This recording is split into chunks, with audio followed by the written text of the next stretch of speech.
Halo, assalamualaikum warahmatullahi wabarakatuh. Kembali lagi bersama saya Busran Muslim, calon guru penggerak angkatan pertama Kota Tual. Dan sebelum saya melanjutkan pemaparan terkait koneksi antar materi modul 3.2, jangan lupa tekan tombol subscribe dan aktifkan tombol lonceng untuk mendapatkan notification. Nah, selanjutnya kali ini saya akan memaparkan koneksi antar materi modul 3.2, yaitu pemimpin dalam pengelolaan sumber daya. Pemimpin pembelajaran dalam pengelolaan sumber daya adalah pemimpin yang mampu mengenali potensi dan kekuatan yang ada, lalu memanfaatkannya untuk pembelajaran agar bisa optimal dan mendukung tercapainya merdeka belajar. Dan pendekatan pengelolaan sumber daya yang digunakan yaitu yang pertama, pendekatan berbasis kekurangan atau masalah, deficit based thinking, dan yang kedua, pendekatan berbasis aset, asset based thinking. Dan inilah 7 aset utama dalam pengelolaan. Yang pertama, modal manusia. Yang kedua, modal sosial. Yang ketiga, modal fisik. 4, modal lingkungan atau alam. 5, modal finansial. 6, modal politik. Dan 7, modal agama dan budaya. Selanjutnya, bagaimana mengimplementasikan pengelolaan sumber daya di sekolah? Yaitu dengan cara yang pertama, memahami konsep pemimpin dalam pengelolaan sumber daya, berkomunikasi ke seluruh warga sekolah tentang pengelolaan sumber daya sekolah. Selanjutnya, melakukan pemetaan aset sekolah, mengelola sumber daya melalui aset based thinking atau kekuatan. Dengan demikian, hubungan pengelolaan sumber daya yang tepat akan membantu proses pembelajaran murid menjadi lebih berkualitas dalam menciptakan pembelajaran yang menyenangkan. Nah, selanjutnya bagaimana ketika pengelolaan sumber daya dikaitkan dengan materi filosofi pembelajaran Ki Hajar Dewantoro.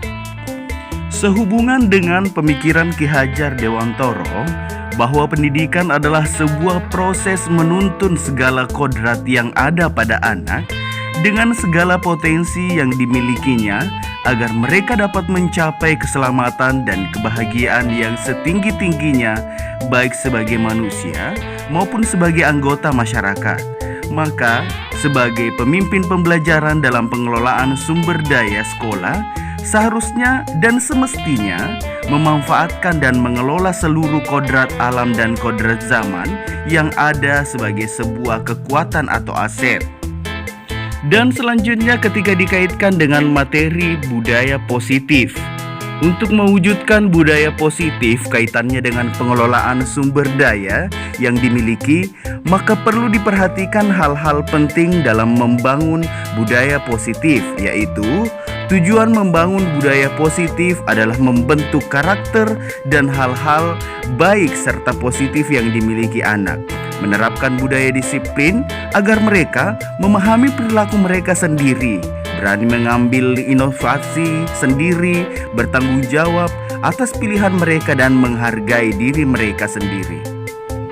Dan selanjutnya, ini dia nih yang paling seru ketika berada di dalam kelas, yaitu ketika dikaitkan dengan pembelajaran berdiferensiasi. Ya, sangat penting untuk para pendidik mengetahui bagaimana proses pembelajaran berdiferensiasi ini dapat dilakukan dengan cara yang memungkinkan guru untuk dapat mengelolanya secara efektif, termasuk di dalamnya mengelola dan memanfaatkan sumber daya yang dimiliki oleh sekolah sehingga pembelajaran tersebut betul-betul dirasakan manfaatnya bagi murid maupun warga sekolah yang lainnya ataupun masyarakat, orang tua murid sehingga potensi tersebut dapat dimaksimalkan. Dan selanjutnya ketika pemberdayaan sumber daya dikaitkan dengan materi coaching. Coaching merupakan salah satu keterampilan yang harus dilatih dan dimaksimalkan. Coaching sangat diperlukan karena murid kita adalah sosok merdeka. sosok yang dapat menentukan arah dan tujuan pembelajarannya, serta meningkatkan potensinya sendiri. Mereka hanya memerlukan dorongan dan arahan dari kita sebagai pemimpin pembelajaran untuk mengefisienkan potensi mereka.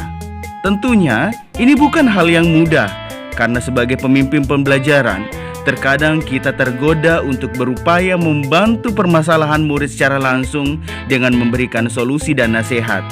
Dengan keterampilan coaching, harapan anak didik kita menjadi lebih terarah dan dapat menyelesaikan masalahnya sendiri, yang pada akhirnya dapat meningkatkan potensi mereka dan segala kekuatan atau aset yang dimiliki murid tersebut, sehingga dia mampu tumbuh dan berkembang sebagai atau sesuai dengan kodratnya. Ya, sebelum saya mengakhiri pemaparan terkait koneksi antar materi pengelolaan sumber daya, saya ingin merefleksikan tentang modul yang telah kami pelajari ini. Sebelum saya mempelajari modul 3.2 sebagai pemimpin pembelajaran dalam pengelolaan sumber daya, saya lebih banyak menggunakan pendekatan yang berbasis masalah atau kekuatan deficit based thinking, yaitu memusatkan perhatian kepada masalah atau isu, kekurangan-kekurangan, apa yang mengganggu, apa yang kurang, dan apa yang tidak bekerja.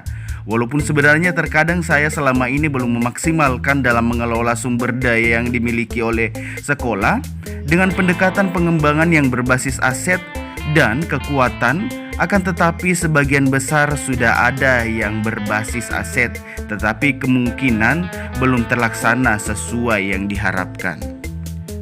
Dan setelah mempelajari modul ini, saya akan menggunakan sumber daya sekolah secara efektif untuk meningkatkan kualitas belajar dan merangsang kreativitas untuk menunjang keberhasilan atas visi dan misi sekolah yang telah dirancang.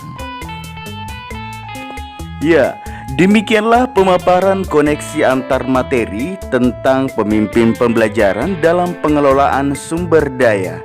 Sekian dan terima kasih. Thanks for watching. Assalamualaikum warahmatullahi wabarakatuh.